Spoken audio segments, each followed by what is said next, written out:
First up, I can answer this question in a very piss poor way that you're going to hate.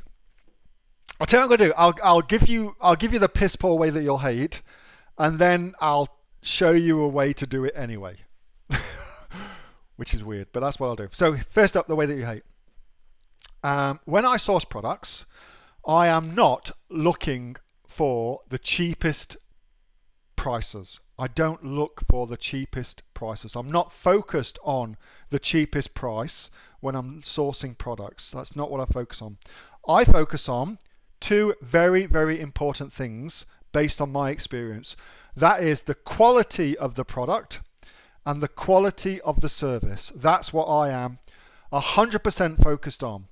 Let's go through each of those. Quality of product. So quality of product, if you buy poorer quality products, you will have a very short lifespan as an Amazon seller, because you will quickly get poor reviews or you will get no reviews, and each of those things is equally bad.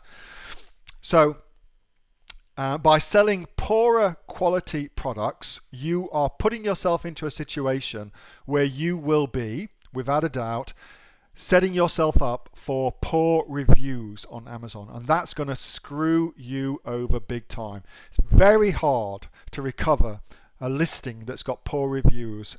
Very hard. So there's that. For me, I prefer to sell higher quality products. High quality products, I actually love selling high quality stuff. It feels awesome to do that. You will sleep better at night. You'll feel better about yourself. There's all sorts of psychological shit that goes along with that, I think, versus selling, cheap crap. There's no other way for me to say it. So, and I also think as well, the longevity of your business is much higher when you're selling high quality things and charging a premium for them as well. That, in my experience, is a much, much smarter methodology than if you're going to sell cheap things and try and be the cheapest in the market. Why? Well, if you are trying to be the cheapest in the marketplace, you will fail. Without a doubt, you will absolutely fail at that endeavor, because the people who can sell the products for the cheapest price are the people who source those products in the country that they're manufactured. Let's take an example. Let's say you're thinking of selling UGG boots. So UGG, great Aussie brand, sell all day in Australia, and indeed they sell all day right across the world. In Australia, a pair of UGG boots will set you back, I don't know, like between $100 and $250, depending on what style you get. All right, but let's say they're $150 for a pair of UGG boots. Now, that's in Australia where they're manufactured. Let's suppose now that you wanted to sell them here in Portugal, where I am right now. Well, the second that you take them out of Australia and bring them into Portugal, you have to put the price up, because when I bring a product into Portugal, I've got the equivalent of GST to pay, which is called VAT here in Portugal, which is 20%. I've got import duties to pay to get them into the country. I've got the shipping costs of getting them from one port in Australia to a port here. I've got the freight costs of getting them from the port into my store, Amazon FBA for instance. Costs. Those costs have to go somewhere, and the customer usually ends up paying them in higher prices. It's exactly the same in China. If you're trying to sell a product that's manufactured in China, there is no way you can compete with a Chinese seller, simply because it's exactly the same for them. As soon as you bring it into Australia, you've got GST to pay, yada, yada, yada, yada. There's no way you can compete. So it's better not to even try. You're better not to even try. Much smarter simply to do what I do, which is to focus on creating a high quality product for a perfect customer.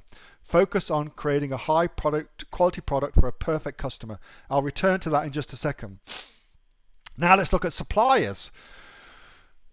There are stacks of moving parts in an Amazon business. There's stacks of moving parts in an Amazon business. And if any one of those moving parts goes tits up, goes pear-shaped, it's a monumental pain in the arse. And one of the biggest ways for a business to stall is it stalls with the relationship you have with your supplier, whether that's in maintaining the quality of product, which is an issue I'm just going through at the minute with one of my suppliers, or in getting the product to you in a timely fashion, or in getting taken care of if you need a rush job. No matter what it might be, you're much better off trying to find quality suppliers to deal with. It will save your ass so often. On Amazon, it's just beggars belief. So you're much better off paying a little bit more to work with great people. I have found consistently that is better to do. So get out of the cheapest mindset and get into the good quality for your perfect customer mindset. All right. So let's go back to your question. And to do that, let me show you this. So that is one of my favorite Porsches. Just so happens to be a guy called Magnus Walker, and it's a 1972 Porsche, very, very sexy. And I want to convert my Porsche into something similar. So I'm currently sourcing these gold wheels, these gold rims, okay? Now, when I source rims for my Porsche, am I going to be looking for the cheapest rims I can find? Am I going to look for, question for you guys, am I looking for the cheapest rims I can buy?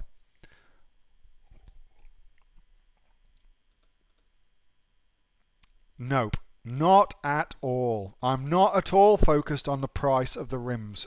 Now, you could argue that, because I drive a Porsche, that probably means I've got some money and therefore I can afford to buy the rims no matter what they are. But I would say to you, that makes me the perfect customer for you, because I'm not focused on the cheapest. I'm focused on the best solution for my problem. I'm focused on the best solution for my problem. So when you're setting yourself up as your business, you've got a choice to make. Are you trying to be, in this example, the person selling rims for Skodas, or are you trying to be the person selling rims for Porsches? Because it's a choice. Somebody made that choice at the beginning of their entrepreneurial journey, and now they're paying the price or reaping the benefits of that choice. So you're much better off.